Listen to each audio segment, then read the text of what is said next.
Good morning दोस्तों, मैं आपका दोस्त अमित तोमर लेके हाजिर हूँ सुबह के सवाल जो बने हैं कल रात तक की सुर्खियों से। आज तारीख है 8 सितंबर 2020। दैनिक समसामयिकी सभी प्रतियोगी परीक्षाओं के लिए, फिर चाहे आप बैंकिंग, एसएससी, रेलवे, पुलिस, किसी भी कंपटीशन की एग्जाम की तैयारी कर रहे हो जहाँ current affair with static GK पूछा जाता है, तो आप एकदम सही जगह पर हैं।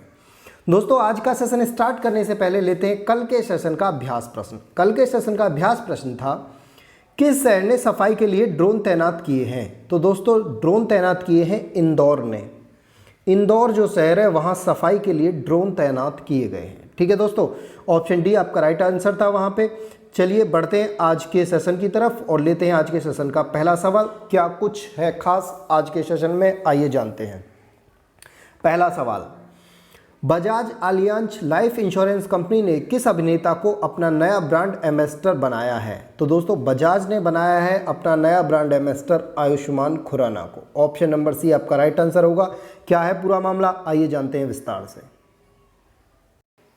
दोस्तों, Bajaj Allianz life insurance company ने बॉलीवुड के अभिनेता आयुष्मान खुराना को अपना नया ब्रांड एम्बेसडर बनाया है।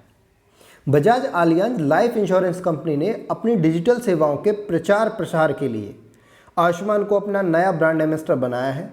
बजाज आलियांज जल्द ही स्मार्ट लिविंग के तहत स्मार्ट प्रोटेक्ट गोल और स्मार्ट असिस्ट नामक नई डिजिटल सेवा भी लॉन्च कर रहा है। ठीक है दोस्तों, चलिए बढ़ते हैं अगले प्रश्न की तरफ, देखते हैं क्या है अगला प्रश्न।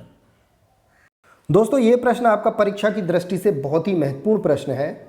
किस राज्य सरकार ने आई रखवाली नामक मोबाइल एप्लीकेशन लॉन्च किया है? तो दोस्तों, आई रखवाली नामक जो एप्लीकेशन है वो लॉन्च किया है आपका पंजाब राज्य सरकार ने। क्या है ये आई रखवाली नामक मोबाइल एप्लीकेशन, आइए जानते हैं विस्तार से। दोस्तों, वर्तमान में पंजाब सरकार के मुख्यमंत्री कैप्टन अमरिंदर सिंह ने राज्य में हरियाली बनाए रखने के उद्देश्य से आई रखवाली मोबाइल एप्लीकेशन लॉन्च किया है। इस एप्लीकेशन को लॉन्च करने का जो मुख्य उद्देश्य है वो ये है कि भाई राज्य में अधिक से अधिक पेड़ लगाकर पर्यावरण को ग्रीनरी सेवियर्स बनाए रखा जाए, यानी ज़्यादातर पर्यावरण को हरा भरा बनाया जाए, ज़्यादा से ज़्यादा पेड़ लगाकर। इस एप्लीकेशन का ये उद्देश्य है। ठीक है, और इस एप्लीकेशन की मदद से राज्य में पेड़ों की अवैध कटाई के साथ साथ वन अभ्यारण्य के जंगलों के मामले में रिपोर्ट भी दर्ज कराई जा सकती है। यानी यदि कहीं भी राज्य में अवैध कटाई हो रही है पेड़ों की, तो इस एप्लीकेशन पे आप अपनी रिपोर्ट भी दर्ज कर सकते हो। ठीक है दोस्तों, चलिए बढ़ते हैं अगले प्रश्न की तरफ।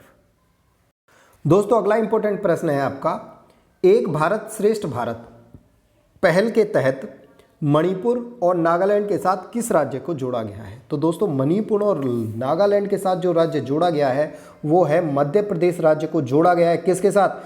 एक भारत श्रेष्ठ भारत पहल के तहत। ठीक है दोस्तों, क्या है पूरा मामला, आइए विस्तार से समझते हैं। दोस्तों, केंद्र सरकार ने एक भारत श्रेष्ठ भारत कार्यक्रम के तहत मणिपुर और नागालैंड के साथ मध्य प्रदेश राज्य को जोड़ा है। मध्य प्रदेश राज्य हथकरघा विकास निगम और हस्तशिल्प के साथ मिलकर एक भारत श्रेष्ठ भारत अभियान के तहत पूर्वोत्तर राज्यों में शोरूम खोलने की योजना बना रहा है, जिसमें आप मध्य प्रदेश की जो राज्य की चंदेरी, महाबलेश्वरी और बाग प्रिंट राज्य की साड़ियाँ और हस्तशिल्प कार के लिए प्रसिद्ध है। ठीक है दोस्तों, चलिए बढ़ते हैं अगले प्रश्न की तरफ। दोस्तों, अगला प्रश्न है आपका, संजय गांधी राष्ट्रीय उद्यान के पास आरे मिल्क कॉलोनी में कितने एकड़ भूमि जंगल के लिए आरक्षित की गई है? तो दोस्तों, ये की गई है 600 एकड़ भूमि यहाँ जंगल के लिए आरक्षित की गई है। क्या है पूरा मामला, आइए जानते हैं विस्तार से। दोस्तों, मुख्यमंत्री उद्धव ठाकरे ने संजय गांधी राष्ट्रीय उद्यान, जो कहाँ स्थित है? महाराष्ट्र में, उसी के पास स्थित एक जगह है आरे मिल्क कॉलोनी। इसमें 600 एकड़ भूमि जंगल के लिए आरक्षित की है। राज्य सरकार ने 3000 एकड़ से अधिक मारे मिल्क कॉलोनी में 600 एकड़ जमीन भारतीय वन अधिनियम की धारा 4 को लागू करके यह निर्णय लिया। विश्व वन क्षेत्र में 33.5 किलोमीटर लंबी भूमिगत Columba Bandra seepage metro line corridor 1 बनने वाला था। राज्य सरकार ने 45 दिनों का समय लेते हुए इस अधिग्रहण करने की घोषणा की है। ठीक है दोस्तों, चलिए बढ़ते हैं अगले प्रश्न की तरफ। दोस्तों अगला प्रश्न है आपका, किस क्रिकेटर को SBOTO स्पोर्ट बुक ब्रांड का नया एम्बेसडर नियुक्त किया गया है? तो दोस्तों वो किया गया है ड्वेन ब्रेवो को। आप सब जानते हो ड्वेन ब्रेवो बहुत ही एक ख्याति प्राप्त नाम है और वेस्ट इंडीज के ऑलराउंडर हैं। ये गेंदबाज भी हैं और बल्लेबाज भी हैं। क्या है पूरा मामला, आइए जानते हैं विस्तार से। दोस्तों वेस्ट इंडीज क्रिकेट टीम के खिलाड़ी Dwayne Bravo SDLBO top sport book brand के नए ब्रांड एम्बेसडर बने। Oil of man batting group Selton Max ने वेस्ट इंडीज क्रिकेटर को अपनी प्रमुख स्पोर्ट बुक के लिए एम्बेसडर बनाया है। दोस्तों अगर मैं वेस्ट इंडीज के ब्रेवो की बात करूं तो उन्होंने 256 टेस्ट वेस्ट इंडीज के लिए खेले हैं और 120 वनडे मैच खेले हैं और वह इस खेल में सबसे बेहतर ऑलराउंडरों में से एक है। ठीक है दोस्तों, चलिए बढ़ते हैं अगले प्रश्न की तरफ। दोस्तों अगला प्रश्न है आपका, किसने इंग्लिश प्रो नामक मोबाइल एप्लीकेशन लॉन्च की है? तो दोस्तों इंग्लिश प्रो नामक मोबाइल एप्लीकेशन लॉन्च की है रमेश पोखरियाल ने। ठीक है दोस्तों, क्या है पूरा मामला, आइए जानते हैं विस्तार से। दोस्तों वर्तमान केंद्रीय शिक्षा मंत्री रमेश पोखरियाल ने free mobile application English pro launch किया है। इस एप्लीकेशन को अंग्रेजी एवं विदेशी भाषाओं में संस्थान हैदराबाद के विश्वविद्यालय ने विकसित किया है। रमेश पोखरियाल जो हैं इस एप्लीकेशन को शिक्षक, छात्रों और विभिन्न पृष्ठभूमि के लोगों के लिए एक महत्वपूर्ण डिजिटल टूल के रूप में उपयोगी साबित होने की तर्ज पर शुरू किया गया है। ठीक है दोस्तों, चलिए बढ़ते हैं अगले प्रश्न की तरफ। दोस्तों अगला प्रश्न है आपका, किस राज्य को बांग्लादेश से जुड़ने के लिए सोनमुरा ताऊकंडी अंतर्देशीय जलमार्ग शुरू किया जाएगा? तो वो है त्रिपुरा को बांग्लादेश से जोड़ने के लिए ये जलमार्ग शुरू किया जाएगा। क्या है ये पूरा मामला, आइए जानते हैं विस्तार से। दोस्तों भारत के त्रिपुरा राज्य में बांग्लादेश और भारत के बीच सोनमुरा दाऊकंडी अंतर्देशीय जलमार्ग जल्दी चालू होगा। यह अंतर्देशीय जलमार्ग जो है 5 सितंबर को दाऊकंडी, सोनमुरा और गोमती नदी पर आयोजित करके टेस्ट किया जाएगा। इस नए जलमार्ग का उद्घाटन 20 मई 2020 में अंतर्देशीय जल व्यापार एवं पारंगमन प्रोटोकॉल के तहत हस्ताक्षर करके शुरू किया गया था। ठीक है दोस्तों, चलिए बढ़ते हैं अगले प्रश्न की ओर।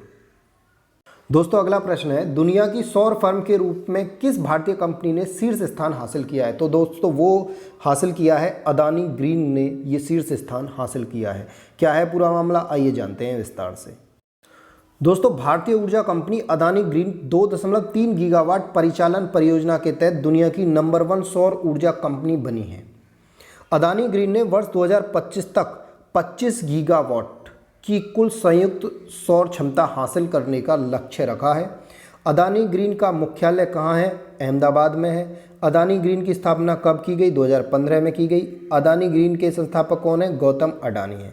दोस्तों अडानी ग्रीन का मतलब क्या है, ध्यान से समझिए। अडानी ग्रीन का मतलब है अडानी ग्रुप, आप सबने सुना होगा अडानी ग्रुप। तो यानी ग्रीन एनर्जी का मतलब क्या है? ये ग्रीन ऊर्जा समझिए। ग्रीन एनर्जी का मतलब है ये जो सोलर पैनल वगैरह लगा के जो ऊर्जा उत्पन्न की जाती है ना, इसी को कहते हैं ग्रीन एनर्जी। बात समझ में आई? ठीक है दोस्तों, चलिए बढ़ते हैं अगले प्रश्न की तरफ। अगला प्रश्न है दोस्तों, किस प्रौद्योगिकी संस्थान ने N95 मास्क को डिक्रिप्ट करने के लिए चक्र डिकोव डिवाइस विकसित किया है? तो दोस्तों वो किया है IIT दिल्ली ने। क्या है पूरा मामला, आइए विस्तार से जानते हैं। दोस्तों भारतीय प्रौद्योगिकी संस्थान दिल्ली के छात्रों ने N95 मास्क को डिक्रिप्ट करने के लिए चक्र डिकोव नामक डिवाइस विकसित किया है। यह डिवाइस N95 मास्क के छिद्रों की सफाई ऑक्सीजन गैस की मदद से करता है। और ऑक्सीजन गैस के बारे में आप जानते हो कि जो ओजोन गैस जो है, ओजोन गैस की मदद से डिवाइस N95 के जो मास्क के जो छिद्र होते हैं उनकी सफाई करता है। और ओजोन गैस के विषय में आप जानते हो कि ओजोन गैस जो है एक मजबूत ऑक्सीकरण एजेंट है। ठीक है दोस्तों, जो कि हानिकारक वायरस को क्या कर देती है? बहुत ही जल्दी नष्ट कर देती है। इस डिवाइस का जो उपयोग है वो N95 मास्क के बैक्टीरिया 99.99% मर जाते हैं इसके उपयोग से, जिसके बाद आप इस मास्क को पुनः उपयोग कर सकते हो। ठीक है दोस्तों, चलिए बढ़ते हैं अगले प्रश्न की तरफ। दोस्तों अगला प्रश्न है आपका, वीडियो कॉन्फ्रेंसिंग के माध्यम से सुप्रीम कोर्ट के किस न्यायाधीश का रिटायरमेंट हुआ? तो दोस्तों वीडियो कॉन्फ्रेंसिंग के माध्यम से रिटायरमेंट हुआ जस्टिस अरुण मिश्रा का। क्या है ये पूरा मामला, आइए जानते हैं विस्तार से। दोस्तों जस्टिस अरुण मिश्रा ने वीडियो कॉन्फ्रेंसिंग के माध्यम से सुप्रीम कोर्ट के मुख्य न्यायाधीश पद से रिटायर होने की घोषणा की। जस्टिस अरुण मिश्रा ने वर्ष 2014 में सुप्रीम कोर्ट के जज के रूप में पदभार संभाला था। मध्य प्रदेश, राजस्थान और कोलकाता के 1 साल तक मुख्य न्यायाधीश भी रह चुके हैं। ठीक है दोस्तों, चलिए बढ़ते हैं आगे। दोस्तों अब बढ़ते हैं आज की इंपॉर्टेंट बुक्स की तरफ, और आज की इंपॉर्टेंट बुक्स में पहली बुक है आपकी एग्ज़ाम वॉरियर, जो लिखी है माननीय प्रधानमंत्री श्री नरेंद्र मोदी जी ने, और दूसरी बुक है आपकी चेंजिंग इंडिया, जो लिखी है पूर्व प्रधानमंत्री डॉक्टर मनमोहन सिंह ने। ठीक है दोस्तों, तो दोनों ही बुक एग्ज़ाम के पॉइंट ऑफ व्यू से बहुत ही इंपॉर्टेंट है। इनमें से दोनों बुक आपको किसी ना किसी एग्ज़ाम में देखने को मिलेंगी। ठीक है दोस्तों, चलिए बढ़ते हैं आज के अभ्यास प्रश्न की तरफ, और आज का अभ्यास प्रश्न है लॉन्च उपन्यास लेजेसी ऑफ लर्निंग के लेखक कौन हैं? तो दोस्तों लेजेसी ऑफ लर्निंग के लेखक हैं सविता छाबड़ा। बहुत ही इंपॉर्टेंट है, कई बार एग्जाम में पूछा जा चुका है ये प्रश्न। ठीक है दोस्तों, तो दोस्तों अगर आपको ये सेशन समझ आया है, आपको अच्छे से पसंद आया है, तो आप इसे शेयर करना ना भूलें। चलिए मिलते हैं अब कल की क्लास में, तब तक के लिए घर पे रहिए, सुरक्षित रहिए और पढ़ते रहिए।